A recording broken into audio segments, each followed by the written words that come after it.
Salut tout le monde, bienvenue à un nouvel épisode du podcast Un dernier chapitre où on parle de lecture. Et aujourd'hui, on va parler de lecture et d'écriture parce qu'on reçoit Marie-Lou Etier. Salut Marie-Lou. Salut, merci pour l'invitation. Ben, merci à toi d'être venu. Donc, c'est Audrey-Anne, Adeline puis moi, on a vu que tu sortais justement un nouveau livre, ben, ton premier livre. Premier. C'est un nouveau et ton premier, si je me trompe pas. Donc, on va pouvoir en parler justement de tout le processus d'écriture. J'imagine aussi que tu es une lectrice. On voit derrière toi, pour les gens qui l'écoutent en vidéo, on a une bibliothèque remplie de Hakotar et de Sarah J. Maas. C'est tout du fantasy, ça. Exact. Je pense qu'on va pouvoir en parler là, de romantasy et tout ça. Donc ouais, on est bien content de te recevoir sur le show. Donc, ben justement, pas ton podcast, on en a parlé avant l'épisode, mais ton livre qui sort. Oui. Puis-tu nous en parler peut-être un petit peu? Bien sûr. Donc, c'est mon premier livre. C'est le premier tome d'une série qui s'intitule dans la saga Astrid. Et le premier tome s'appelle La Nuit des Vices. C'est un livre romantasy. Et c'est vraiment tout ce que j'aime lire. Donc, en tant que grande fan de fantasy, en tant que grande de romantique, d'amoureuse des aventures, j'ai vraiment écrit un livre que j'aimerais tout simplement lire. Je pense que c'est une bonne introduction au genre aussi, qui est de plus en plus populaire, mais que je reconnais un peu de mes amours de jeunesse aussi, en termes de lecture. Donc, je pense que les gens qui n'ont jamais lu de fantasy ou de romantasy vont aimer se plonger dans ce premier tome-là, qui est pas comme trop du high fantasy, c'est pas trop compliqué en termes de système de magie et tout, mais qui est surtout très aventurier comme livre. C'est ça. Puis là, est-ce que c'est le premier livre que tu écris? Est-ce que tu avais déjà écrit avant ce livre-là? C'est, disons, ton premier projet que tu as été jusqu'au bout. C'est mon premier projet, mon premier livre. Moi, je suis une grande entrepreneur, là. J'aime ça partir des nouveaux projets, puis j'aime ça être game. J'aime ça me lancer d'essayer des affaires, ben oui. D'essayer des affaires, puis j'ai toujours aimé lire, mais j'ai toujours aimé écrire aussi. Puis dans mon jeune temps, c'était vraiment ça que je voulais faire dans la vie. Donc, je m'étais inscrite au cégep en arts et lettres, médias écrits, puis je voulais écrire, je voulais être prof de français, puis ça m'intéressait vraiment beaucoup. Puis je me rappelle que j'avais vraiment eu le grand syndrome de l'imposteur parce que moi, je suis rentrée dans ce groupe de personnes-là, puis j'étais un peu le mouton noir de la gang. Fait que je me rappellerai toujours ma première journée d'intégration au cégep. Et ils nous font faire un tour de classe, c'est quoi votre livre préféré? Puis là, tout le monde nomme l'insoutenable légèreté de l'être. C'est comme tous les livres vraiment de grande littérature. Et moi, j'étais comme Hunger Games. Ouais. Puis, fait que je détonnais. J'avoue que ça clash un peu, en même temps c'est bon, qu'est-ce que tu veux? Ben c'est ça, je détonnais dans ce groupe-là, je me rappelle, puis tu sais, j'ai fait 1 an, puis j'ai aimé ça, mais même mes professeurs m'ont comme orientée, puis ils étaient comme, toi, tu serais vraiment bonne en marketing. Puis j'étais comme, ok, parfait. Ah ouais, hein? Fait que j'ai changé de programme, puis j'ai été en publicité, communication, marketing, puis après ça en entrepreneuriat et tout, puis là, j'y suis revenue il y a 2 ans à ce premier amour-là.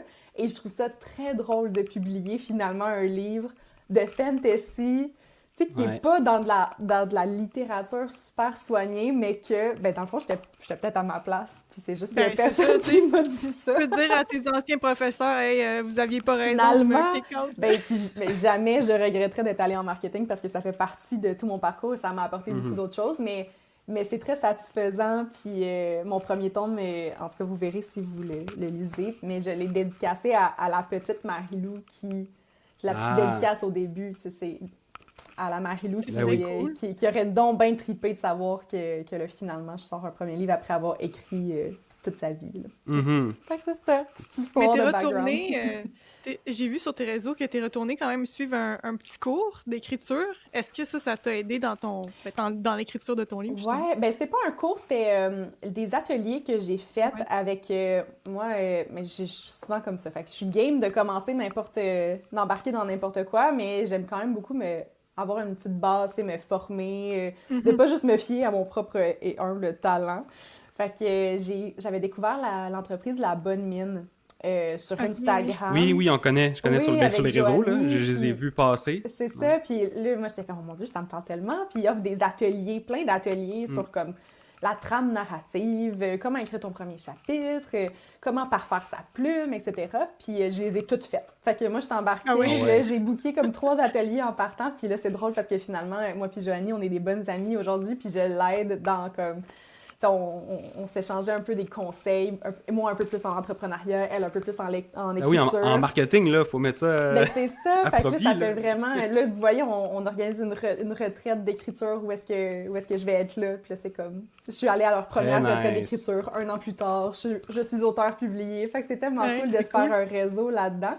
Puis oui, ça l'a aidé, je crois certainement. Mais tu sais, même les gens n'ont pas besoin de payer nécessairement. Là, j'ai fait le cours de Brandon Sanderson.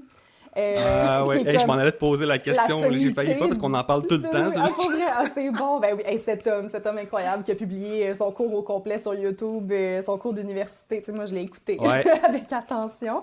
Fait que oui, ça l'a aidé. Puis quand j'ai été signée par ma maison d'édition, ils me l'ont mentionné parce que moi, j'ai tout documenté. Là, fait que j'ai montré sur mes réseaux sociaux ce que je faisais comme formation. Puis on dit, c'est un bet, c'est quand même, là. On sait pas. C'est une prise de risque. Oh, oui, une prise de risque, c'est mon premier livre. J'ai pas le profil de l'auteur tant que ça. Mais de savoir que j'ai été m'entourer, que j'ai été chercher des outils, que je suis sérieuse à propos du processus, il me l'avait mentionné qu'il avait bien aimé ça. Ah ben, tant mieux. Ouais. Ça apporte tes fruits d'aller faire ça. Exact. Cool. Ouais, puis bon, là, tu dis justement, t'as plein de projets. Bon, là, on l'a pas mentionné, mais t'es entrepreneur, t'as un podcast, tu fais beaucoup de choses. Comment t'as fait pour trouver du temps pour écrire? C'est quoi un peu ton processus? Avais-tu une routine? Tu t'es mis 6 mois, puis là, temps plein là-dessus? Oh mon Dieu, si vous saviez, mon cerveau TDAH, c'est pas une routine d'écriture que je recommande à personne. Je fonctionne vraiment bien avec des délais irraisonnables dans la vie. Déraisonnables. Puis, dans le fond, j'ai commencé à écrire ça va faire 2 ans, là, fait que c'est en janvier, pas 2025, 2024. Ouais, en tout cas.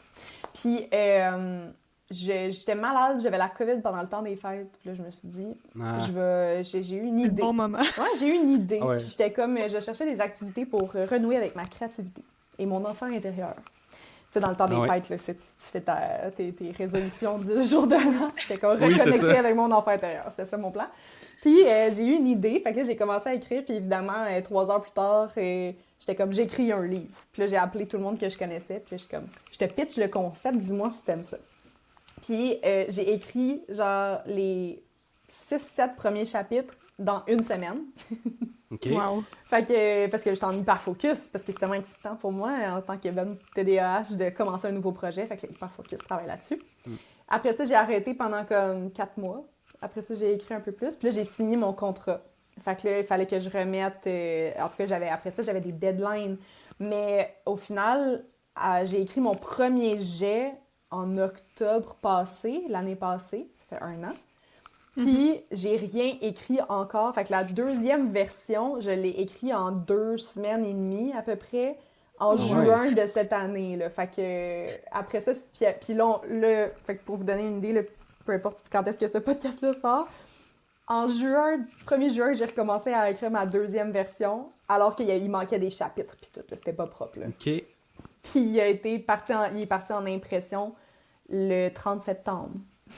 C'est assez court, non? Moi, je l'ai terminé. Genre, j'y touche plus. Il est en révision, correction, etc. le 12 août.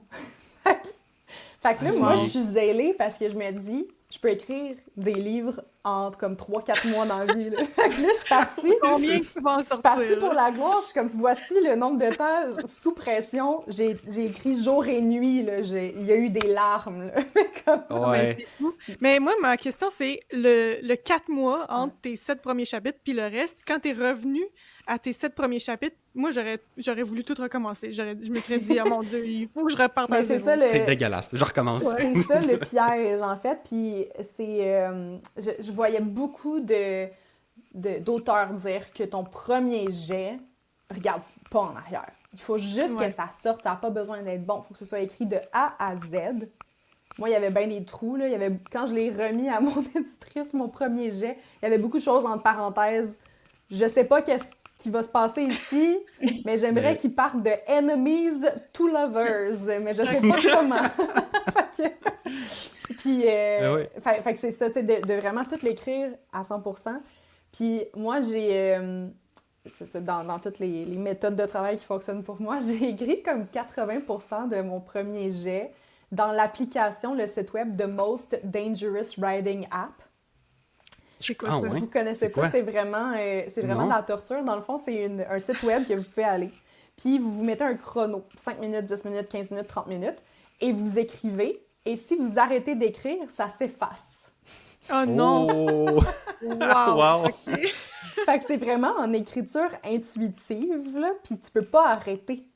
Fait que Mais là, arrêtez genre 2 secondes, puis c'est fini, là. ben, tu sais, c'est quand même raisonnable. Là. Il y a comme, ça Oui, c'est devient ça. rouge, là, c'est peut-être un 5, 5 secondes. Là. Puis là, ça devient Ok. rouge, puis là, ça s'efface. Fait que, tu sais, après Là, ça, tu peux pas te faire déranger par ton chat, là. Faut que tu non, restes. c'est ça. Mais après sur- ça, tu peux toujours, tu sais, peser DF, DF, DF, puis après ça, genre effacer, là, comme... Ouais. Il y a des techniques. Mais pour moi, c'est la meilleure façon parce que c'est impossible d'overthink qu'est-ce que tu es en train d'écrire. Fait que j'ai écrit Mais pour toi, ça a fonctionné comme ça, à pression. Même moi, Je j'arrête l'avais toujours en tête. 30 Hey, le minutes. timer, il va y aller. Fait que là, j'écris de la merde. C'est terrible.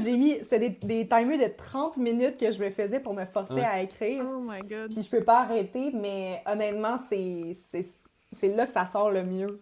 Ben, pas que ça sort le mieux. Après ça, il y a beaucoup de travail de réécriture. C'est pour ça qu'il y a une deuxième version. Là. On parle du premier jet. Mais, tu sais, ça sort tout seul. Puis des fois, c'est là où est-ce qu'il y a les meilleures idées qui sortent quand que je suis pas en train de Ouais. me dire ça, c'est bon, ça, c'est pas bon.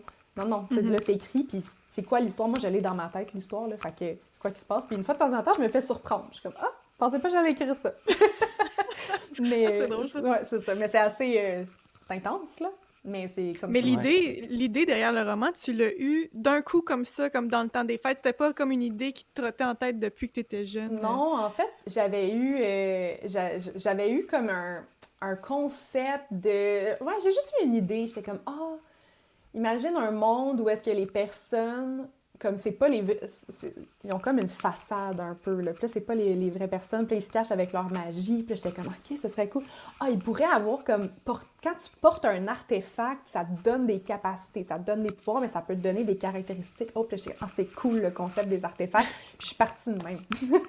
OK. Mais... Seulement avec un concept, là, même pas comme une histoire. Non, c'est ça, c'était vraiment le système de magie qui est apparu en premier dans ma tête. Puis, tu sais, même mon héroïne, au départ, c'était pas le personnage qui était le plus développé de mon livre, puis c'est vraiment venu après elle, comme mon héroïne a eu énormément de développement de personnages là, dans tout ce processus-là, puis aujourd'hui, je l'adore, mais c'était vraiment autour du système de magie, de l'histoire, du world building, etc. Puis les personnages sont comme venus après, la quête est venue après, là.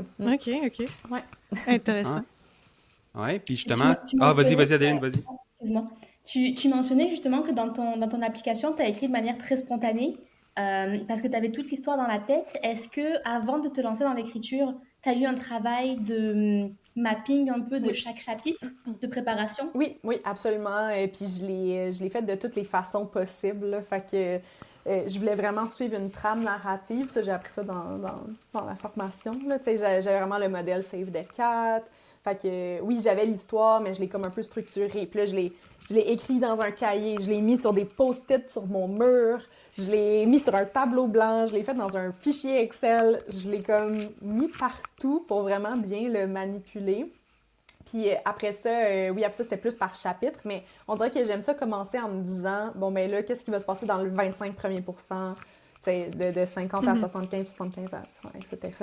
Fait que c'est surtout comme ça que je fonctionne. Mais oui, j'ai des plans, j'ai des fichiers à l'infini, j'ai des fiches personnages, j'ai tout le développement du livre, c'est quoi leur quête, le monde. Fait que, tu sais, j'ai des fiches pour la géographie, la faune et la flore, le commerce, d'écrire c'est en hot. fantasy, c'est ça qui est fou. Puis je me dis, le reste de ma série va tellement être facile parce que le monde y est déjà créé. Puis c'était comme le plus Ben, compliqué c'est à ça faire. que je m'en allais te poser comme question, c'est est-ce que dans ton développement de la trame narrative, tu t'es arrêté au tome 1 ou t'es allé plus loin et tu t'es dit, ça je le garde pour le tome 2? Oui, c'est...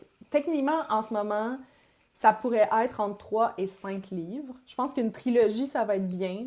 à part, là, si c'est un succès monstre et que je deviens Anne Ah ouais. Robillard, là, puis que j'en sors 40 millions, là, la suite des Chevaliers d'Émeraude ne finit jamais. Mais pour l'instant, c'est ça, à peu près une trilogie, je pense que ça va être comme ça. Puis oui, parce qu'il y a une trame narrative pour le premier tome, mais il faut qu'il y ait une trame narrative pour la série au complet aussi. Fait que, dans ma tête, je me dis, bon, ben, la trame narrative où est-ce qu'à un moment donné, c'est comme le fond du baril, là, qui arrive puis que ça se passe mal, tout se passe mal. Puis là, je suis comme, faut que ce soit la fin du 2e livre pour que le 3e livre, ça... Fait que oui, c'est pas exactement tout pensé, mais il y a des... le développement des personnages, par exemple, est quand même réfléchi comme ça, la quête est quand même réfléchie comme ça, etc. OK. C'est intéressant. Puis, veux-tu nous en parler un peu du livre? C'est quoi un peu le synopsis? Ça va ressembler à quoi? Bon, là, tu nous as parlé Oui. d'artefacts, de tout ça, mais veux-tu nous dire un peu c'est quoi le genre? Ça? Oui, absolument. Donc, on suit l'histoire de Astrid, qui est notre héroïne. Et Astrid, c'est une voleuse à gages d'artefacts magiques. Donc, c'est un système de magie qui fonctionne avec des artefacts. On peut penser à des bijoux, des objets qui nous offrent, quand on les porte, des pouvoirs, des caractéristiques autres. Par exemple, on pourrait mettre une bague et être soudainement plus intelligent, par exemple. Puis elle travaille pour le marché noir des artefacts et elle doit rembourser la dette de son père. Donc, elle est prise dans un contrat avec cette organisation-là et elle a un mandat d'aller voler un artefact dans la famille royale où réside un prince ténébreux qui a des intentions ambiguës, on va dire ça comme ça. Et donc elle s'infiltre dans la famille royale et en étant là, non seulement elle a la quête de voler son artefact ou est-ce qu'il y a un délai assez grave si elle le manque, mais elle se fait aussi prendre dans des intrigues politiques et des relations qu'elle ne s'y attendait pas. Je vais laisser ça. OK. C'est un bon pitch. Honnêtement, c'est très bon. Good. Faut que je me Moi, je voulais pratique. savoir s'il y avait des livres qui t'avaient inspiré ou des auteurs ou juste des tropes que t'aimes. Il y a beaucoup de tropes que j'aime. Fait que c'est un classique Enemies to Lovers avec un slow burn. Oui. Donc, Mes préférés. ben moi aussi, mes préférés, faut dire. Et les préférés de la communauté BookTok aussi. Puis ce qui est le fun, c'est que j'ai impliqué les lectrices un peu, lectrices dans ce processus-là. Fait que j'ai quand même fait pas mal de vidéos de comme, OK, aidez-moi à trouver le nom des personnages. OK, aidez-moi à trouver les tropes qui vont être dans le livre. Fait que... Je voulais te poser la question aussi, justement, si le nom de ton personnage, c'était celui que pour lequel les gens avaient voté. Oui, l'héroïne et le prince. Fait que les deux ont les noms qui ont été le plus votés. Et donc, c'est ça, c'est pas mal les tropes. Puis oui, j'ai été inspirée, mais il faut dire que je lis vraiment très lentement. Donc, c'est pas comme j'adore lire, mais comme ça me prend genre 3 mois lire un livre. Ouais. Fait que j'ai pas lu On énormément. lit pas très vite, nous non plus. Fait Ça qu'on va, voit on ma n'est pas les bibliothèque derrière, performants. Là. Mais c'est vraiment mon cellier, en fait. Je les ai pas toutes lues. Mais c'est sûr que moi, ACOTAR m'a fait rembarquer dans cet univers-là. Donc, j'aime pas mal le fantasy, Sarah J. Maas, c'est sûr, Fort Wing, etc. Mais j'ai vraiment lu les classiques.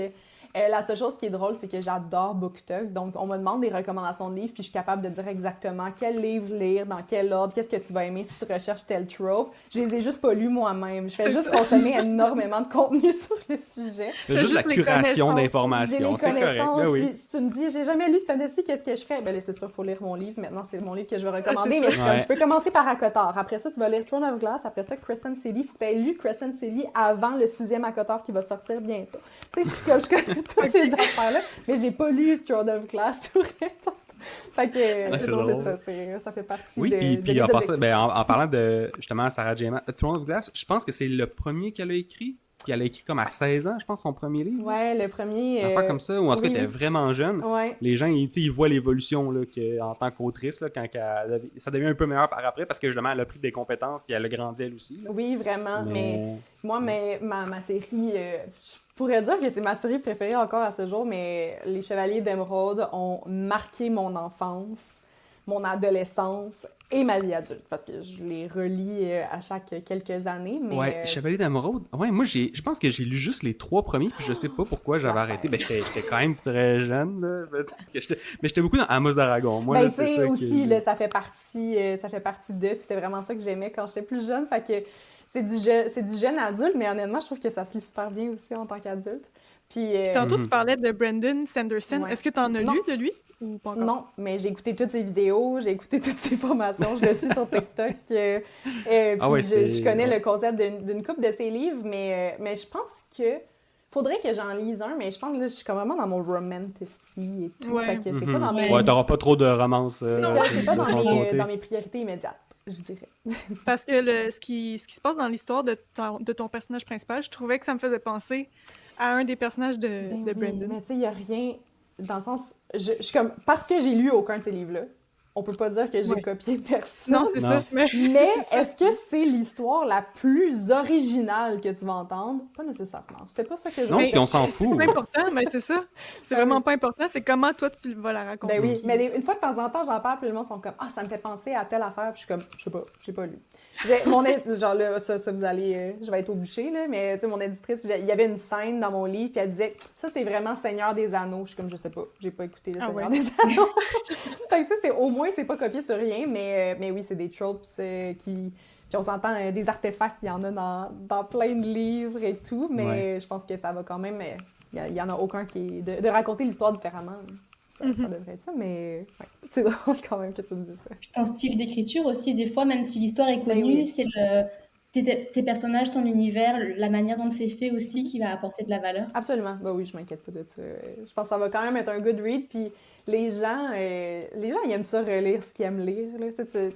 Tu m'as dit tout de suite, ah, c'est vraiment mon genre de livre. Puis t'es comme, ben, parce que c'est un Enemies to Lovers avec un slow burn. Puis c'est comme, ah, c'est exactement ça que je lis. Je suis comme, ben oui, je sais. Tout le monde, c'est comme, on veut juste relire la même histoire over and over. Ouais. Tu connais Emily Henry? Oui. J'imagine. Le livre qu'on va lire, là, qu'on va lire ensemble, Madeleine puis moi, là, c'est-tu un Enemies to Lover?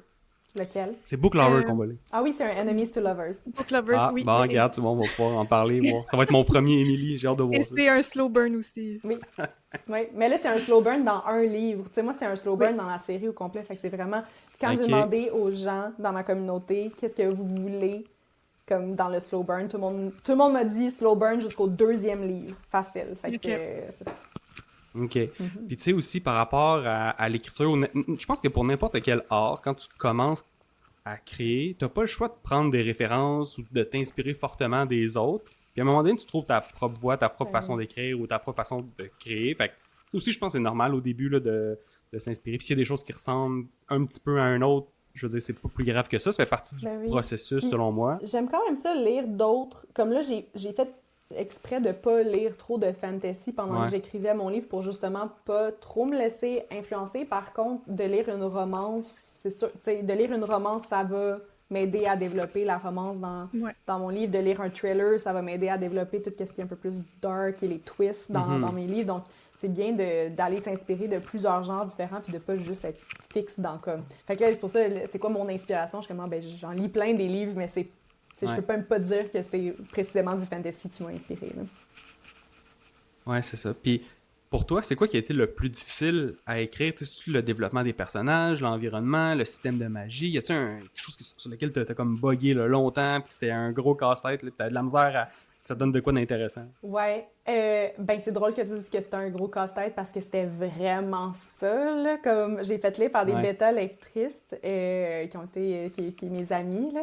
Puis j'étais comme, est-ce que vous trouvez que c'est un vrai livre? Ça a-tu l'air d'un vrai livre? Parce que moi, dans ma tête, c'est juste un casse-tête. Puis d'essayer de placer les pièces. Ah, toi, tu vois, sur ton dashboard, là, t'as plein de liens partout. Là, ben c'est ça. Puis je suis comme, là, ça a-tu de l'air naturel? On dirait-tu juste plein de pièces assemblées ensemble? La partie qui m'a donné le plus de fil à retordre, c'était comme... Le point de non-retour, là, quand que tout se passe mal dans le livre, et l'attachement, le enemies... C'est le enemies, pas to lovers, mais c'est le enemies to on s'haït pas tant que ça. C'était ça qui était difficile. Fait que d'avoir une relation, de développer une relation entre deux personnages qui ne s'apprécient pas, Puis là, j'étais comme, faut que je les amène à pas se détester, pas s'aimer pareil. Tu sais, faut qu'il y ait comme c'est qu'est-ce qui va faire que, OK, on le pardonne, on l'haït pas, peut-être qu'on est un peu intéressé. Tu sais, toutes ces choses-là. Parce que j'avais comme le début, j'avais la fin, mais comme de tout placer les péripéties au milieu pour que ça vienne parfaitement se placer pour ma fin. J'ai trouvé ça difficile. Puis sinon, mon autre défaut, j'ai pas trop bûché, mais que je me suis quand même fait énormément dire par mon éditrice, c'est les descriptions. Fait que, le descriptif, d'écrire une pièce, d'écrire les vêtements, je suis comme, je sais pas, c'est pas de mes affaires. Ok, t'en faisais pas assez.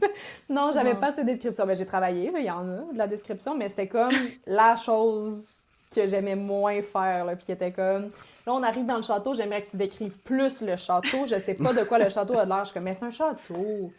Imagine-toi un château. Mais c'est drôle ça, parce qu'on a reçu un de nos amis, Jacques Aubin, qui a écrit un livre aussi, puis lui, il disait qu'il avait pris des webinaires de vieux monsieur qui expliquaient comment que les maisons étaient construites dans les années 1700. Puis là, il était là le dimanche matin à écouter des messieurs parler de c'était quoi l'architecture là, en France dans les années 1700, puis il prenait des notes pour son livre. Ben exact, là, c'était pas mal ça. J'ai fait beaucoup de recherches Google, là, de comme... Puis, même pour faire sûr que ça se peut, là, parce que c'est comme... Ben là, il y a des châteaux, c'est fantasy... Fait que c'est dans quelle période? Mais tu sais, c'est comme pas un monde qui est réaliste. Fait que qu'est-ce qui existe pas? Puis tu veux que ce soit quand même un peu contemporain, comme... Je sais, c'est quoi le mot? Mon éditrice, quand on a commencé à l'éditer, tu sais, je décrivais des personnages qui avaient avec les pans de veston. J'avais écrit ça. Puis elle m'avait suggéré, on pourrait dire redingote. Ça fait plus époque. J'étais comme, non! C'est trop ancien. C'est pas assez sexy. Mais au final, c'était probablement ça le nom de ce qu'il porte. Mais comme ça peut pas être trop ancien parce qu'on va perdre, j'ai l'impression que, tu sais, je veux pas m'embarquer. Puis là, j'avoue, elle se fait couler un bain. Ah ouais, il y a peut-être pas d'eau courante, là. Attends, là. Fait que là, de décider qu'est-ce qui est de la magie, qu'est-ce qu'on on espère qu'il y a personne qui bug là-dessus, puis qu'est-ce qu'on se dit? Mais non, ça se fait vu que c'est pas dans le vrai monde, ça n'a pas besoin d'être historiquement précis, tu sais. Non, je sais, mais tu sais, ça ressemble à quoi? Mais pour le lecteur, ça peut bugger. Oui, ça peut bugger pour les lecteurs. Puis, ben, tu sais, on va encore le citer, mais Brandon, il a été beaucoup critiqué pour son 5e livre parce qu'il a commencé à introduire des termes genre thérapie. Pas parce que la thérapie, tu sais, c'est pas ça, mais c'est le terme qui fait... C'est trop moderne. Ouais, c'est ça. Ça marche pas. Mais oui, ça arrive souvent. Là. C'est quand même un piège facile pour quand t'écris du fantasy, mais que tu veux justement pas être en train d'écrire des redingotes. Puis là, t'es comme un peu dans l'entre-deux de qu'est-ce qui se peut, qu'est-ce qui se peut pas. Moi, le nombre de... Si je lis du fantasy, du romantasy, où est-ce qu'il y a du smut, fait qu'il y a de la sexualité... Comment qu'on fait pour expliquer qu'elle tombe pas enceinte, il y a pas de contraception, il y a pas de condom, puis t'es comme... Fait que souvent, c'est genre la potion magique là, qu'elle prend une fois par mois, puis ça fonctionne bien.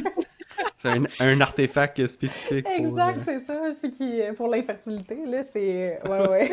C'est drôle, ça. Mais Gros c'est pouvoir, là-dessus, ça. on voit souvent, ça, je trouve, dans les fantasy, quand ils disent qu'ils vont voir une bonne vieille grand-mère pour ils appellent ça souvent comme la boisson de la lune ou comme la boisson du mois. Oui. C'est souvent ça. Oui. Ben, vous voyez, j'ai lu le premier tome de Throne of Glass, puis c'est le premier tome de fantasy que, ben, j'en ai pas lu énormément, mais qu'il aborde des menstruations. Puis j'étais comme, c'est quand même smart, tu sais, faudrait... comme, à un moment donné, faut bien parler du fait que c'est une assassine. Mais il y a une semaine qu'elle saigne. Puis là, une semaine, elle s'en va pouvoir. Elle file moins, là. Elle file pas bien, puis elle est comme, laissez-moi tranquille, je vais être dans mon lit puis manger du chocolat. Puis t'es comme, OK, j'aime ça. Ah ouais. Mais ouais, non, c'est sûr que... Tu sais, quand moi je pense à écrire un livre maintenant, à force d'avoir fait des entrevues, à consommer du contenu par rapport à ça, tu te rends compte qu'il y en a des affaires. Là, c'est pas juste d'écrire une histoire qui se tient. C'est qu'il y a tellement de base qu'il faut que tu construises pour que ça soit solide sur le long terme aussi. Ouais. Faut que les gens aiment tes personnages. Il y a comme plein de choses qui font en sorte que ça peut planter à plein d'endroits, en fait. Là. Absolument. On espère que ça ne va pas planter pour moi. C'est ça. On te le souhaite pas que ça plante. Non, c'est ça. Mais je pense que ça fait partie de... C'est la game d'écrire, je pense. Ah, mais c'est stressant, là. Moi, là, mon livre, il sort bientôt. Là, toutes les... C'est quoi la date? C'est quand la date, déjà? C'est en novembre. 19 novembre. OK. Ouais, fait que je sais pas c'est quand vous allez sortir cet épisode-là, mais moi, c'est mon grand stress de la vie. Là. Je suis comme, j'espère que les gens vont aimer ça. Là, je fais full un gros Ben hype oui. sur les réseaux sociaux. Je suis comme, j'espère Oui. qu'ils vont... Je suis comme, imagine qu'ils mettent toutes 2 étoiles sur Goodreads, là, tu sais. Fait que je suis comme, s'il vous plaît, sachez que c'est mon premier tome. Je pense qu'il est bon, là, tu sais, je m'assume, je vais essayer de déposer mon syndrome de l'imposteur de côté. Je pense que c'est bon, je pense que les gens vont l'aimer, mais c'est quand même un risque, là. Mais c'est sûr, c'est stressant, là. C'est stressant. Moi, à ta place, là, je penserais juste à ça tous les jours. Je serais comme, oh mon Dieu. Ben là, Là, je peux plus revenir en arrière, là. C'est comme Ben c'est non, lancé. c'est ça. Puis là, il faut que j'écrive le 2e tome. Je suis comme, moi, j'ai le goût d'attendre de voir qu'est-ce que les gens y en pensent Oui, avant d'écrire le Mais 2e est-ce que tome. tu peux attendre d'avoir du feedback ou il faut vraiment que tu commences comme maintenant? Ben là, je sais pas, moi, je l'ai écrit en 4 mois, fait que rendu Ben, là, c'est Ah oui, c'est vrai. j'ai comme Ça pas comme les ça, bons, écrire. j'ai pas les bons délais dans ma tête, là. Moi, je suis comme, ça se fait en 1 an, là, cette affaire-là, mais là, j'ai regardé pour écrire un autre livre qui serait publié avec une autre maison d'édition éventuellement. Puis, tu sais, on dirait que j'étais comme surprise que c'est comme, ah oui, ben, une fois que tu t'as fini le manuscrit, là, c'est comme quasiment 1 an de plus. Puis je suis comme, oh mon Dieu, j'ai tellement pas les bons délais. On a tellement fait ça rapidement que, comme, faut un peu que je me réajuste là-dessus, là. Ouais. Puis est-ce que tu te vois, mettons là, que tu finis ta trilogie, on va se projeter un peu, est-ce que tu te vois continuer à écrire dans le même univers ou t'aimerais explorer des choses complètement différentes? Non, j'aimerais ça explorer des choses différentes. Comme là, je suis en train de parallèlement commencer à travailler sur une romance saphique. Et j'aimerais aussi écrire un livre jeune adulte que j'ai en tête. Puis j'aimerais ça écrire, parallèlement, là, ça n'a pas rapport avec les livres, mais je travaille en éducation à la sexualité, c'est ça mon entreprise. Fait que j'aimerais ça écrire des livres en éducation à la sexualité, ce serait trop le fun pour les enfants. Ouais. Fait que probablement que je vais aller piger dans... J'aime ça, essayer des nouvelles affaires, mais peut-être que ça va me manquer en 2 secondes puis que je vais rester dans le même univers après aussi. Là, c'est sûr que je fais pas une croix, mais là, c'est comme maintenant que je sais que je peux le faire. Mais c'est ça. Là, je suis Sky's the limit. Sky's the limit, là, c'est à l'infini. Ben oui. Là. Regardez-moi bien aller, je vais en publier. Je suis comme, c'est tellement le fun, ça m'apporte tellement de la diversité dans mon quotidien. C'est super créatif, puis moi, j'ai le grand luxe d'être travailleuse autonome. Fait que, tu sais, je fais mon horaire, je suis pas en train de naviguer un 9 à 5 en même temps. Donc, ça s'intègre bien dans mon horaire d'écrire.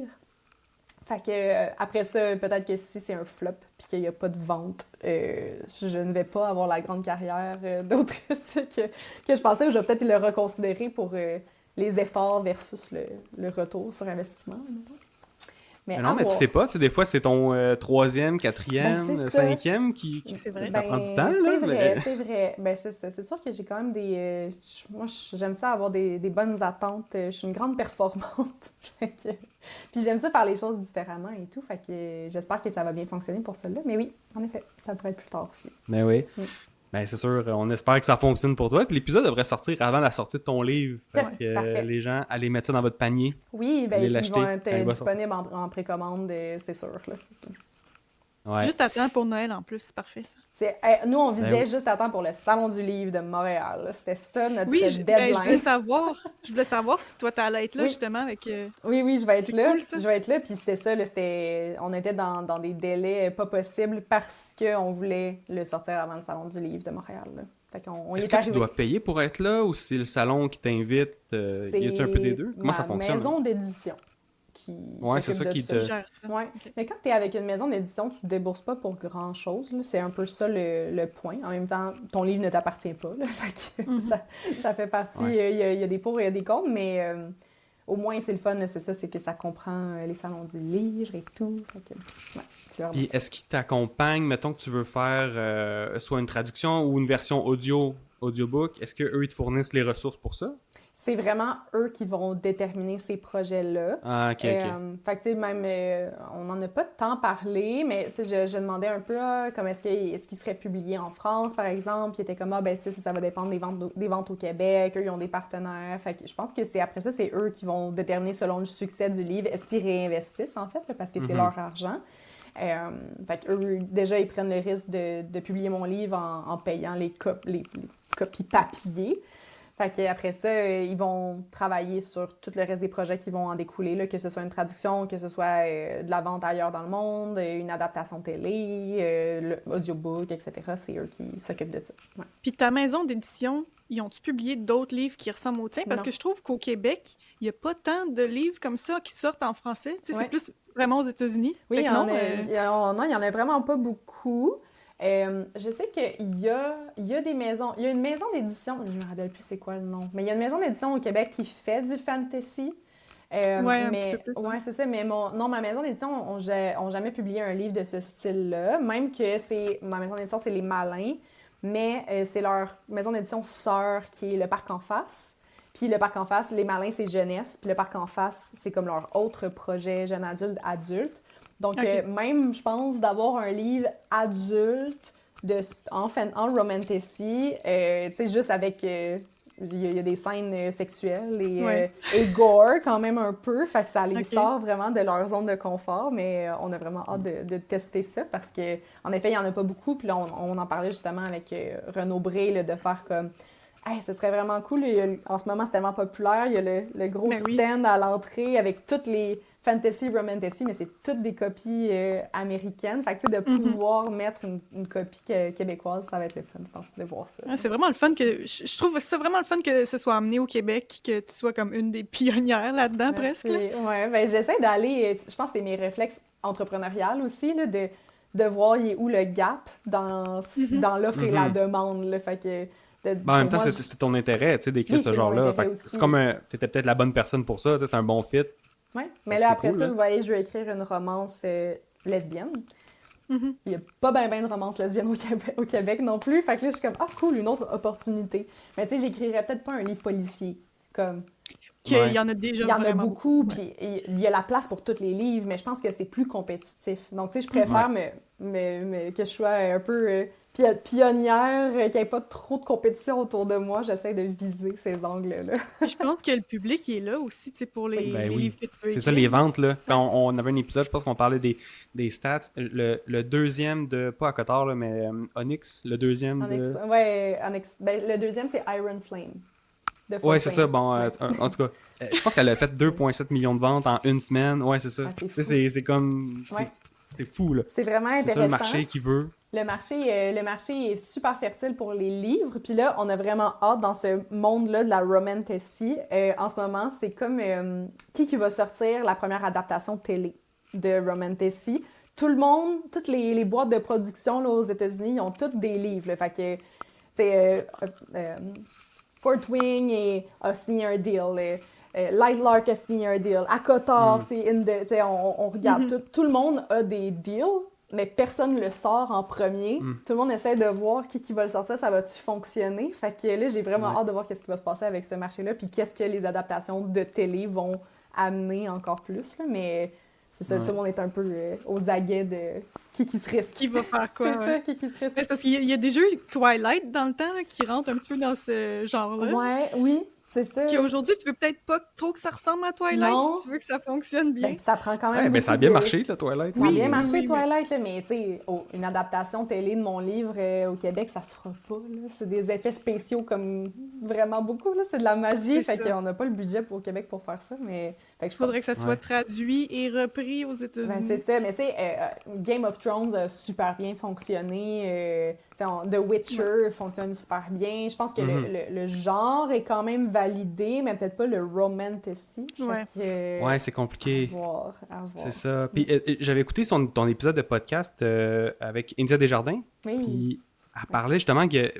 Est-ce qu'elle a fait adapter ses livres ou elle a écrit des films? Ça, je m'en souviens pas, mais je pense Les qu'il y a deux. soit un des deux, là. Les deux. Fait que, oui, Aurélie Laflamme a été adaptée à la télévision, puis elle a aussi écrit des films. Elle a écrit C'est ça. Puis un là, je me film de demande, Noël. c'est ça. Puis je me demande si elle avait écrit du fantastique, est-ce qu'elle aurait eu la même opportunité? Vu que là, c'est contemporain, en tout cas, il n'y a pas là, cet aspect-là de magie puis d'effets spéciaux, c'est Ben, plus je pense facile. qu'au Québec, je pense pas que c'est possible. Pour les fonds qu'on a pour la télé, c'est vraiment c'est des grosses productions. Par contre, une de mes passions et une des femmes que j'aimerais tellement rencontrer dans ma vie, c'est, ben là, j'en ai déjà parlé, mais c'est Anne Robillard, là, c'est mon idole. Là. Puis En tout cas, je connais pas exactement, c'est pour ça que je serais tellement curieuse, mais elle a eu un procès là, récemment avec sa maison d'édition par rapport à ça, que les Chevaliers d'Émeraude, elle a comme pas voulu que ce soit adapté. Elle a pas voulu que ce soit traduit ou adapté à la télé. Fait que là, en tout cas, ils ont été en procès, mais elle a gagné finalement. Puis elle voulait pas que ce soit adapté. Je pense qu'elle voulait, mais elle voulait vraiment que ce soit très fidèlement repris. Okay. Fait que là, elle a gagné son procès, elle a repris les droits sur ses livres, elle s'est partie de sa propre maison d'édition. Puis là, je suis comme, c'est tellement intéressant, mais tu sais, ça brasse? Oui, ça l'a brassé dans les dernières années avec Anne Robillard. Puis, fait que là, je suis comme, je serais tellement curieuse de savoir s'il y avait l'opportunité d'adapter, parce que honnêtement, c'est fort probablement l'autrice qui a vendu le plus de livres au Québec. Là, Toi, Adeline, tu connais Anne Robillard ou pas vraiment? Absolument pas. Ah non, hein? Non.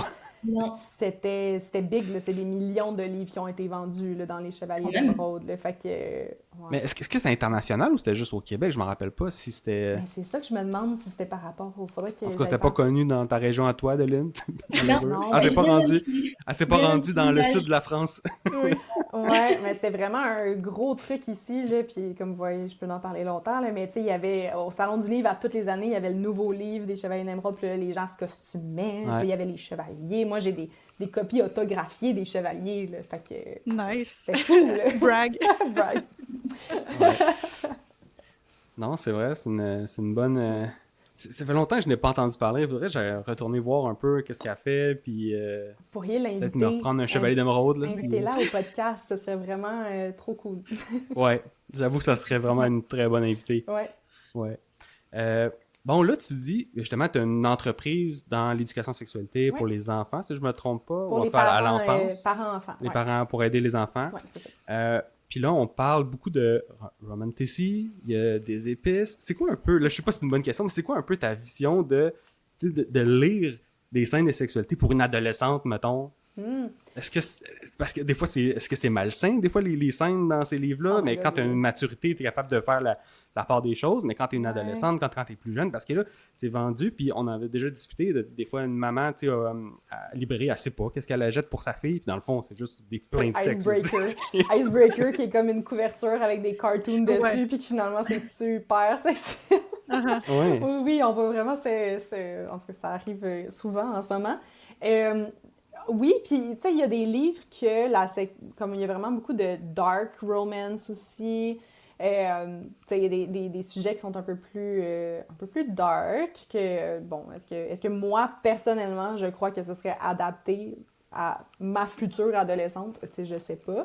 Après ça, c'est to each their own, là, fait que c'est à voir avec la maturité, à voir avec comment ça a été abordé, c'est les parents qui devraient regarder un peu c'est quoi que leurs enfants consomment, s'assurer que c'est sain. T'sais, justement, tu disais, j'ai fait mon entrevue avec India Desjardins, qui est son cheval de bataille, c'est d'abolir les relations toxiques dans les livres, ce qui est super intéressant. Puis ce que j'ai quand même essayé de faire le plus possible dans mon Enemies to Lovers.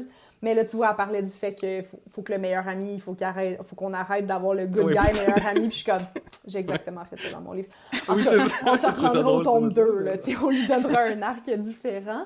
Mais moi, je trouve que c'est bien d'avoir de la sexualité écrite. J'ai définitivement lu par rapport à la sexualité de façon écrite avant de la voir visuellement quand j'étais jeune.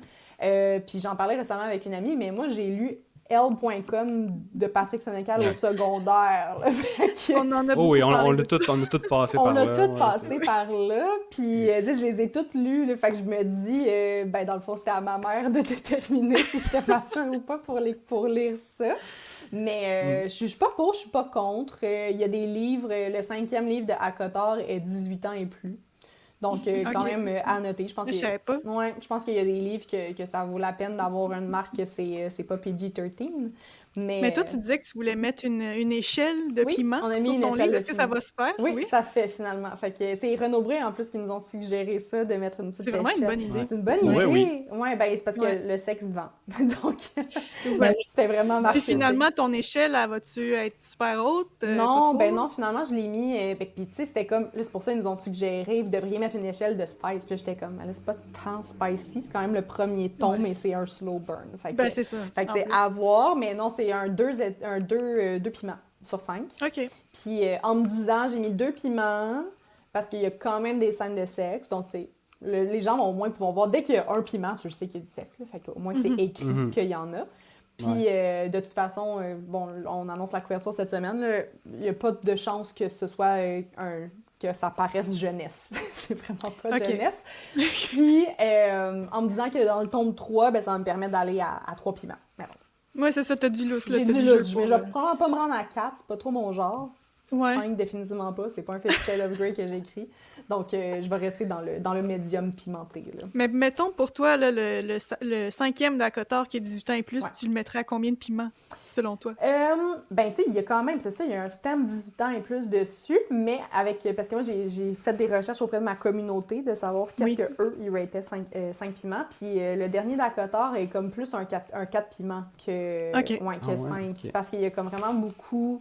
C'est un 5 piments pour la majorité des gens, c'est un livre que c'est à propos de ça. Là. C'est comme un livre érotique, là, quasiment. Tandis que ben, dans le 5e Acotar, il y a quand même d'autres aventures en dehors des quelques scènes de sexe, mais il y en a beaucoup, puis c'est aussi de rater, c'est quoi, à quel point que c'est explicite, est-ce que c'est décrit beaucoup? C'est ça que j'allais dire, ouais. Dans le 5, c'est beaucoup plus explicite que dans le 2 et dans le 3. Puis d'ailleurs, en parlant de Acotar, en ce moment, il y a un mouvement aux États-Unis avec des associations de parents conservateurs, évidemment, qui demandent le retrait d'Acotar des bibliothèques scolaires. Ils sont en train de bannir tous les livres qui ont de la sexualité, tous les livres LGBTQ+, tous les livres de genre, peu importe, là, fait que ça m'étonne pas. Mais c'est vraiment dommage. Ben oui, effectivement. Ouais, je pense que les gens qui veulent lire ça, ils vont trouver un moyen de l'acheter. Mais c'est ça, tu sais, ils vont le trouver ailleurs qu'à l'école. Puis ça va faire l'effet... c'est comment on appelle ça, là, quand on veut cacher quelque chose, mais tout le monde met les yeux là-dessus. C'est l'effet contraire, ouais. Ça va être encore plus... il va être encore plus en demande. Oui, pourquoi ils retirent ça, je vais aller voir. C'est ça, exact. L'interdit, c'est... Ça va faire l'inverse, là, fait que qu'ils le bannissent, là, ça va juste booster les ventes. Il n'y a rien qu'on peut faire par rapport à ça, là. Je pense que...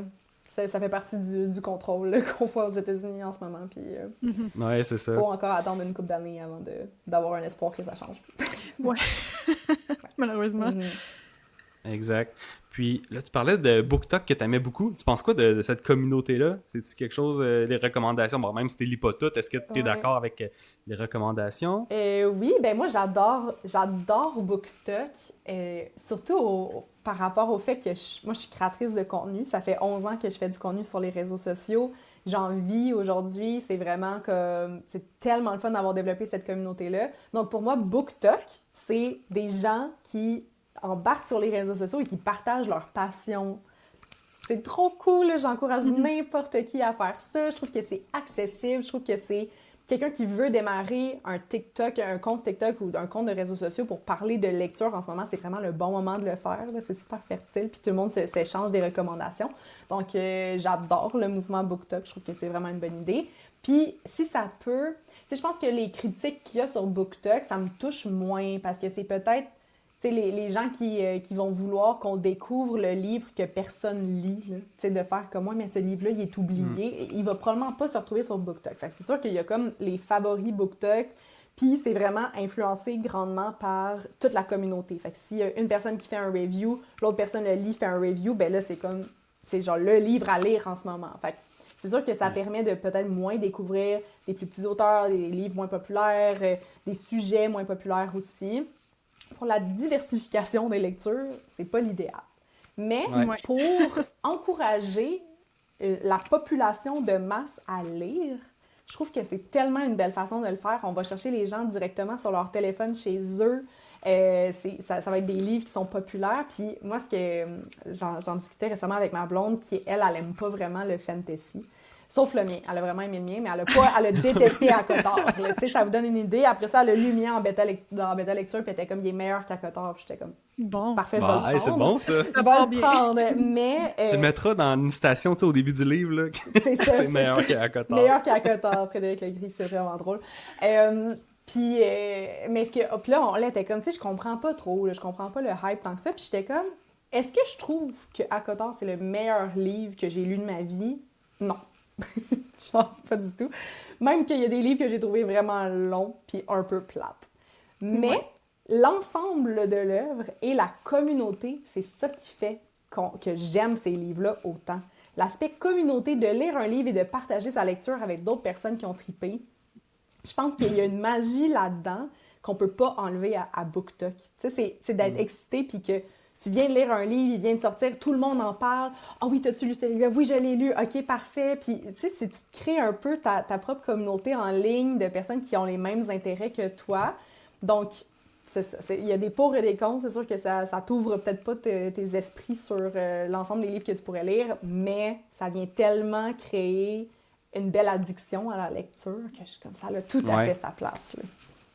C'est ça, 100%, ça propose des livres qui sont facilement accessibles pour les gens qui lisent moins. Fait que ça, c'est ça le gros point positif. Puis il y en a qui sont pas nécessairement... Tu sais, moi, il y a vraiment de tout, ça dépend. Puis c'est ça la beauté d'un algorithme sur les réseaux sociaux, c'est qu'il va te montrer ce que tu veux voir. Fait que on a clairement pas le même For You page, on n'a pas le même algorithme, on se fait pas recommander les mêmes livres. Quelqu'un qui va vraiment aimer lire du smut va se faire recommander ça. Moi, c'est pas ça que je vois. Moi, je vois des livres de fantasy, puis il y en a que c'est du high fantasy, fait que c'est des livres qui sont assez complexes à lire, là. Fait que c'est vraiment, ça dépend où est-ce que t'es, mais c'est le fun de savoir comme, ben, regarde, il y a ces quelques livres-là que si t'as pas lu depuis 10 ans, là, Colleen Hoover, là, on en dira ce qu'on en dira, mais il y a énormément de personnes qui ont recommencé à lire sur BookTok à cause de It Ends With Us. Tu sais, c'est comme, c'était un livre qui était facile à lire, accessible, c'est comme, lui, il est bon, lis-le, tu vas aimer ça, puis après ça, ça l'ouvre tes horizons, fait que c'est cool quand même, pour renouer avec ça. Ouais. Non, clairement, tu sais, moi, je regarde 90% des derniers livres que j'ai lus, c'est pas mal toutes des suggestions que j'ai vues sur BookTok, BookTube, surtout. Tu sais, tout le monde fait les mêmes tops, là. C'est pas mal 90% des mêmes livres sont dans les mêmes tops, pas au même classement, mais fait que là, tu dis, OK, s'il y en a 5 qui le classent dans les top 5, bon, je vais les noter, puis ça va être les prochains. Oui, puis il y a probablement c'est sûr que tout le monde finit. Là, il y a une pépite qui t'attend sur dans une bibliothèque à quelque part, que, tu sais, après ça, c'est le fun de sortir de sa zone de confort puis lire ça. Mais tu sais, moi, je vous ai dit, je lis vraiment lentement, là, tu sais, je lis pas tant que ça. Fait que de m'embarquer dans un livre que j'aimerais pas, en ce moment, je peux comme pas me le permettre. Comme de lire, de prendre une chance de prendre un livre random, puis finalement, je l'aime pas tant, puis que là, je le traîne, puis que là, je le finis pas, puis tu sais, que ça me prend pas du genre à DNF. Ben non, c'est ça. Fait que là, ça va comme me mettre un peu dans un funk, puis là, ça va moins me donner le goût de lire. Mais de lire le livre que tout le monde dit qu'il est bon, ça me garantit que je vais le lire, puis je vais probablement l'aimer, puis qu'après ça, ça va me mettre dedans, puis ça va intégrer la lecture dans mon quotidien. J'avoue. Ouais. C'est ça. Si tu veux des trucs pour DNF, Adeline... T'es bonne pour ça. C'est bon. Une experte. C'est une bonne Elle est plus forte que nous, là. Ouais, j'ai des raisons qui sont pas vraiment recevables, mais ça permet de faire le tri. C'est bon. Ouais, c'est ça. Puis est-ce qu'il y a des genres de livres que t'aimes moins lire, que ça t'intéresse pas du tout? Je lis juste de la fiction. Fait que je suis complètement désintéressée de n'importe quel livre qui est pas de la fiction. Du développement personnel, malheureusement, ça passe pas par la lecture pour moi. Et le nombre de fois qu'on me recommande un livre, sont comme, tu devrais lire des Subtle Art of Not Giving a Fuck, je suis comme jamais. Il est très bon en passant. Probablement, mais je suis incapable de... Résume-le-moi, donne-moi un podcast, tu sais, comme... Même audiobook, je trouve ça long pour rien, là. Fait que, non, tout ça, j'ai vraiment de la difficulté. Atomic Habits, j'aimerais ça savoir comment bâtir des bonnes habitudes de vie. Malheureusement, je le saurai jamais, parce que ça m'intéresse pas. C'est vraiment important pour moi que je sois très intriguée par un livre, puis que, justement, j'ai comme un bon rythme de lecture, puis des livres que c'est pas de la fiction, là... Je vais lire 2 pages, puis je vais plus jamais le réouvrir. Fait que, Est-ce que tu lis en anglais ou tu lis en traduction française? Ça dépend. Je lis en anglais la majorité du temps.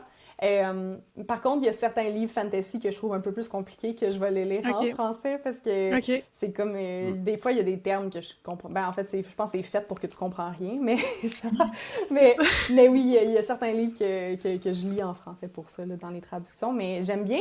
je fais dans toute la sphère du TDAH, là, puis j'aime ça lire de façon immersive. Fait que j'écoute l'audiobook en même temps que je lis. OK. Fait que dans ce temps-là, c'est impossible pour moi d'écouter la version traduite parce que malheureusement, je suis vraiment désolée, mais d'écouter du français de France, j'ai plus de misère. Fait que c'est souvent comme ça dans les traductions. Fait que c'est ça.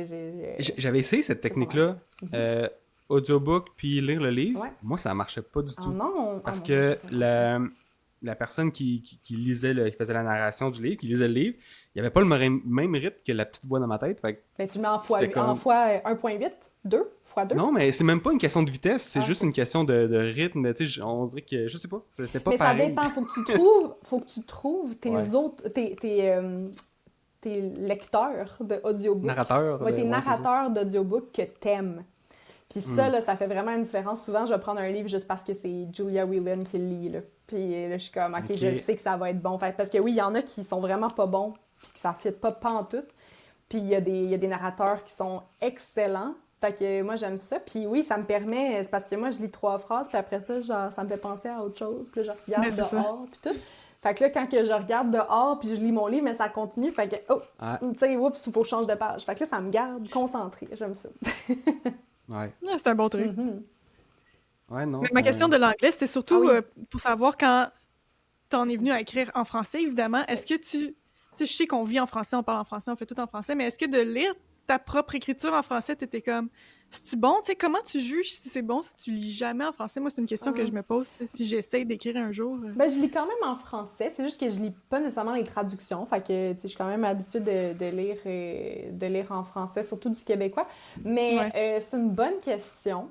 Ça s'est bien fait, honnêtement, ça m'a pas dérangé, Ça tu t'a sais, pas accroché. non, puis j'ai tout le temps, comme quand j'écrivais avant, on dirait que je suis quand même habituée d'écrire en français, puis j'ai écrit vraiment en français international, c'est important pour moi. C'est ma prochaine question. Ouais, parce Y que a-tu des calices? non, c'est ça, parce que du fantasy québécois, je pense pas qu'on est prêt pour ça. Ouais, Je pense pas que ça répond au code, malheureusement. je pense pas non plus. Fait que c'était vraiment d'essayer de trouver un français international qui est pas québécois, qui a pas trop d'expressions de France, qui est vraiment comme... Ce qui est quand même difficile, là, tu sais, de trouver des sacres qui, Ouais. comme, fit à quelque part puis qui va plaire à tous.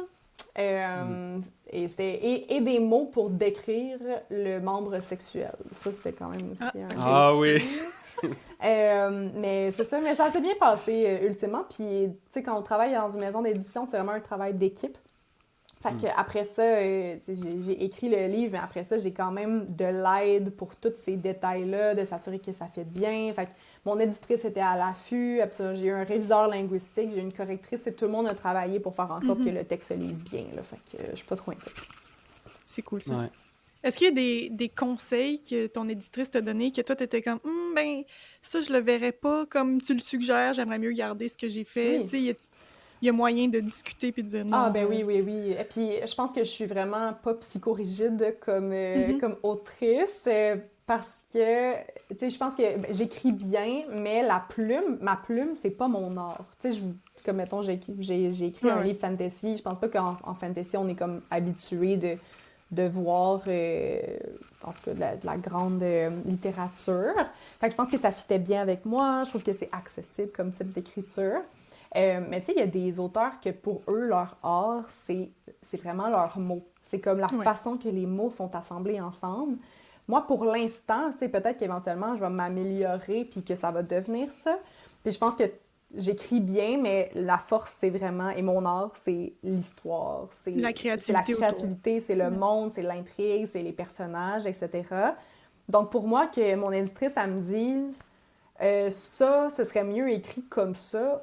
Ben parfait, il n'y a pas de problème. Ça me fait... Fait que, tu sais, je lui faisais vraiment confiance là-dessus. Puis ce processus-là a été vraiment très rapide, là. Fait que je me suis pas obstinée sur ben affaire par rapport aux mots, à comment c'est écrit.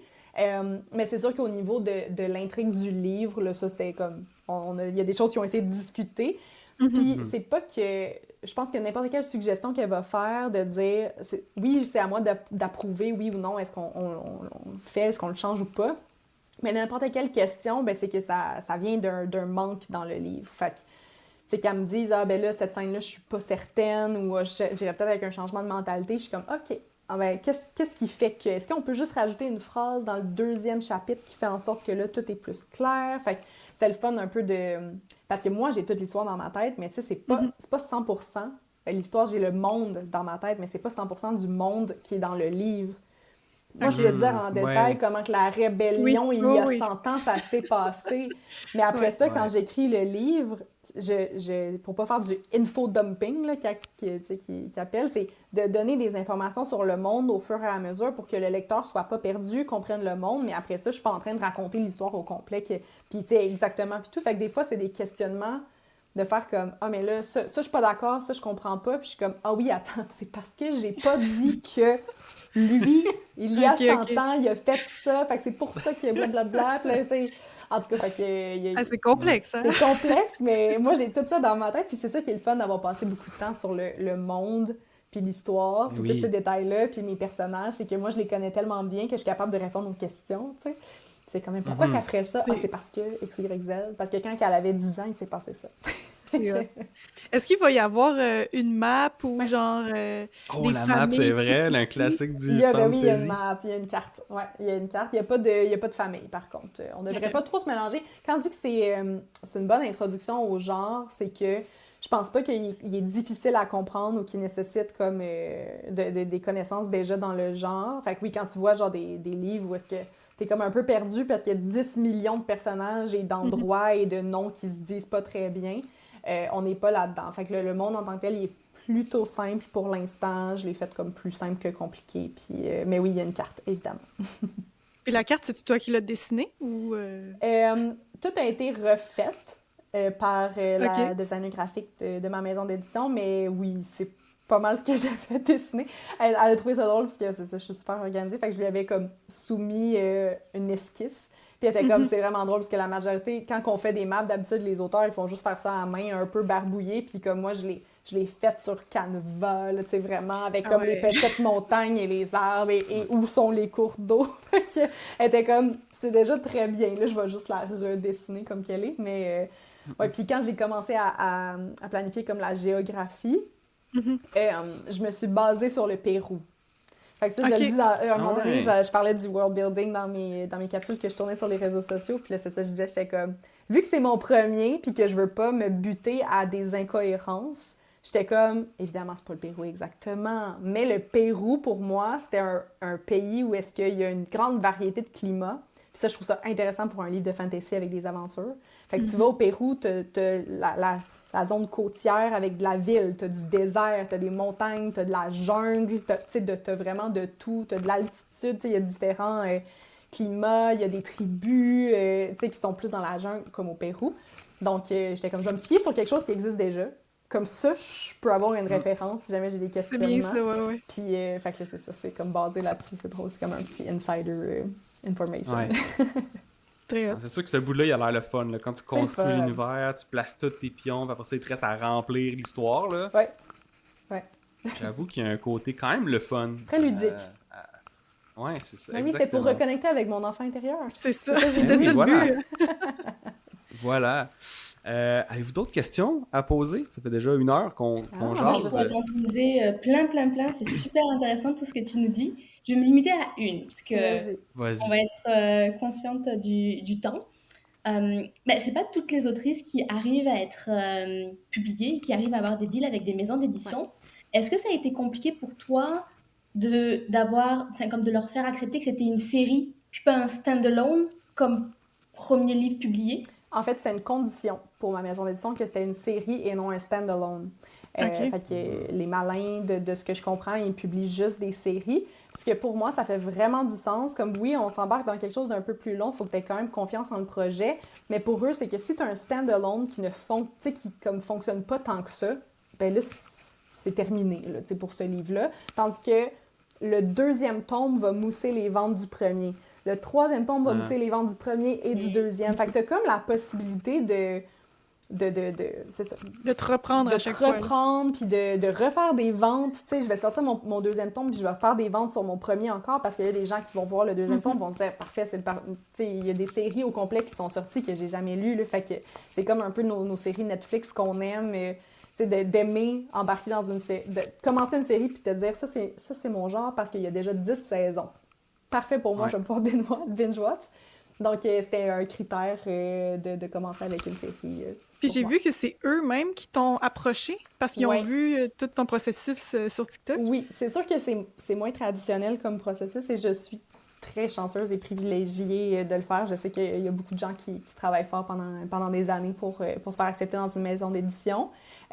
Oui, parce que ben, tu sais, ça fait partie vraiment de ma stratégie globale à toutes les fois que je pars un projet. Là. Puis je pense que c'est ça qui peut faire en sorte qu'on se distingue. Puis j'encourage tout le temps les gens qui veulent se partir dans un projet, peu importe, entrepreneurial, créatif, quoi que ce soit, d'en parler. Parce que quand t'en parles, il y a tellement de gens qui veulent partir des choses puis qui en parlent pas, puis qui sont gênés, puis qu'ils vont attendre que ce soit parfait pour comment parler aux gens, puis etc. Mais tu manques tellement une opportunité de t'ouvrir des portes dans le processus.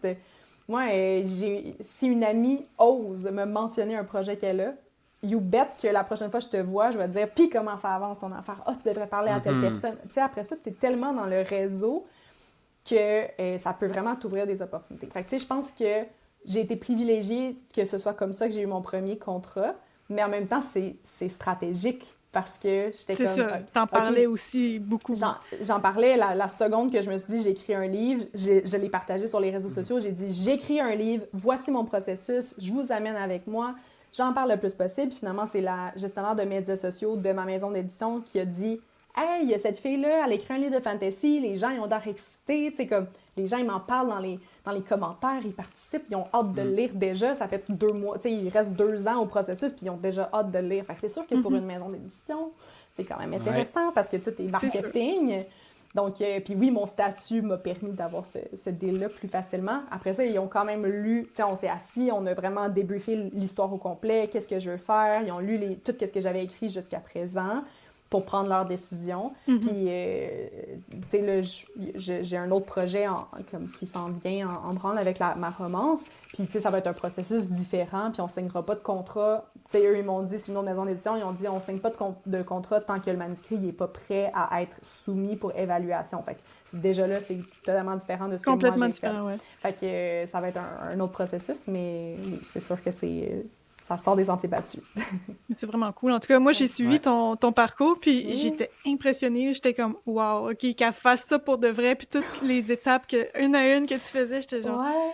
Parce que c'est comme, tous, les trois, je pense, c'est comme un petit rêve qu'on entretient d'écrire un jour un livre. Ben Fait que oui. là, moi, je te voyais aller, j'étais comme, wow, OK, il faudrait que je fasse comme elle. Ben, tu sais, moi, la seule chose que j'ai, c'est de la désillusion.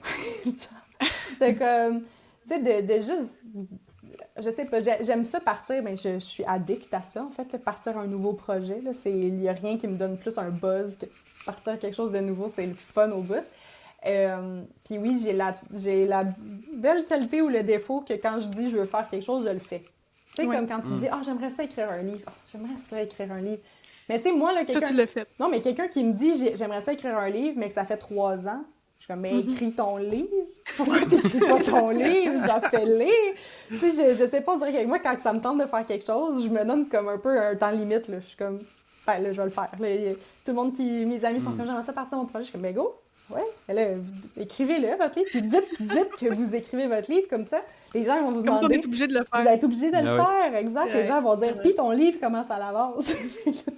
T'es gêné de dire, finalement, j'ai pas écrit depuis un bout. Puis c'est tellement le fun comme processus. Puis comme tout ce que tu vas écrire va tellement être pertinent pour comme la suite des choses qu'il y a comme aucun projet d'écriture qui est perdu, même s'il n'est pas publié. Là, fait que ça vaut la peine. Ah non, c'est vraiment intéressant. Puis ça, tu as bien fait de documenter ton parcours, ton processus. Ça fait que les gens sont intéressés. Tu fais pas juste dire j'écris un livre, tu montres un peu qu'est-ce qui se passe, puis on est rendu où. Fait que les gens sont impliqués, ils se sentent investis dans le projet. Là. Absolument. Puis je pense que je me distingue en faisant ça. Tu sais, que comme j'ai impliqué ma communauté dans les choix. Ouais. Puis ils sentent que, justement, sont tellement fiers de moi. Ils me suivent depuis que je suis genre jour 1, puis que j'ai une idée. Puis ils sont comme, wow, c'est publié, c'est trop cool.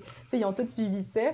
Puis j'ai énormément de messages de personnes qui sont comme, ah, tu sais, c'est vraiment cool de voir que tu l'as fait pour vrai, parce que moi, je veux écrire depuis tellement longtemps, puis je savais pas que c'était possible. Puis c'est sûr que le milieu de la publication de livres au Québec, c'est pas, comme c'est quand même exclusif et pas évident. Mais les gens qui se font publier, c'est pas des gens connus. Tu sais, comme... Peut-être que moi, j'ai eu un avantage, mais la majorité des auteurs... Marie-Christine Chartier, quand son premier livre n'était pas connu quand elle a écrit ce livre-là, sont devenus connus par la suite. Fait que je trouve ça accessible quand même dans ce sens-là. T'as pas besoin d'être déjà quelqu'un, t'as juste besoin d'être bon. Faut juste que ce soit bon, ce que t'écris. Mais tout le monde peut devenir bon. Tout le monde peut se pratiquer, tout le monde peut aller se former, tout le monde peut demander du feedback puis travailler. Ah, c'est vrai, 100%. Donc je trouve que c'est accessible quand même. Ouais. Non, c'est un beau message. Je pense que ça fait une belle conclusion à notre épisode. Fait que, merci encore, Marie-Lou, d'être venue sur le podcast. Ça a été un plaisir de te recevoir. Même chose pour moi. Puis en terminant, est-ce que tu veux donner des liens où est-ce que les gens peuvent aller te rejoindre, acheter ton livre, tout ça, c'est le moment de faire le pitch. Ah, bien sûr, j'en ai plein des liens. Fait que c'est sûr que on va tout mettre en description aussi. Parfait. Donc, vous pouvez me suivre à Marie-Lou Etier, mon handle sur toutes les plateformes. Surtout si vous voulez que je continue à suivre mes aventures livresques. Mon premier tome de la saga Astrid, La Nuit des Vices, va être disponible dans toutes les librairies du Québec le 19 novembre. On note ça. Et je vais être au Salon du Livre, donc vous viendrez me voir.